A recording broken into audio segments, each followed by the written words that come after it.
ते मंदिरामध्ये गजानन महाराजांच्या मंदिरामध्ये माझा शेगावचा ब्लॉग मी टाकते करते, पण माहेरी आल्यावरती काय होतं काही कळत नाही. मुलींना आळस जो असतो ना माहेरचा तो वेगळा असतो. सो मी आता जाते गजानन महाराजांच्या मंदिरामध्ये नागपूरला आणि तिथनं जाणार आहे स्वामी समर्थांच्या मंदिरामध्ये. तर छोटंसं ते इंटरेस्टिंग आहे.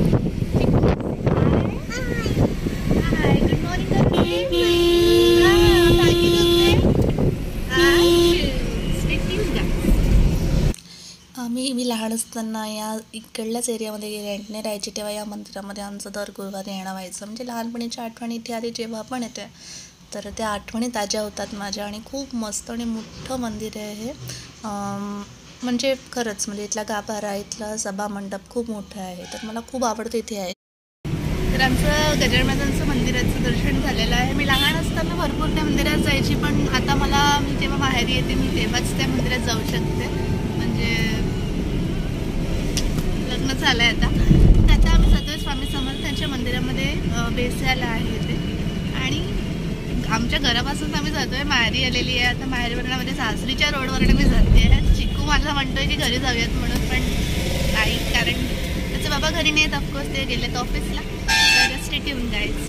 लग्नाआधी मी इथे एकचदा आले, पण लग्नानंतर मी इथे या मंदिरामध्ये भरपूर वेळेला येते. म्हणजे आमचं महिन्यातनं एक वेळा तरी माझं आणि उज्ज्वलचं इकडे येणं होतंच. चिकू अयांश दोघांना देखील आम्ही इथे घेऊन येतो आणि अक्षरशः शांत वाटतं. आणि आता इथे दत्तधामही उघडलेलं आहे, त्यामुळे खरंच खूप सुंदर आहे हे मंदिर इथे. आणि चिकूचं नेहमीचं इथे आलो की लाईनवर बसायचंच असतं. तर दर्शन झाल्यात आणि आम्ही आता जातोय घरी, कारण मला वाटतं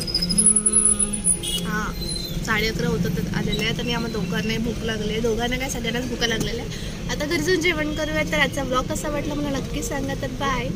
आणि तुम्ही बघता पण लाईक करत नाही, सबस्क्राईब करत नाही, तर please subscribe my channel. And पुढच्या व्हिडिओसाठी थोडी वाट नाही बघावं लागणार आहे. मी लवकरच माझा शेगावचा ब्लॉग जो ऑलमोस्ट झालेला आहे माझा एडिट करून, तो तुम्ही लवकरात लवकर अपलोड करायचा प्रयत्न करते आहे. So bye guys. Chiku bye करून दे, थँक यू देऊन दे.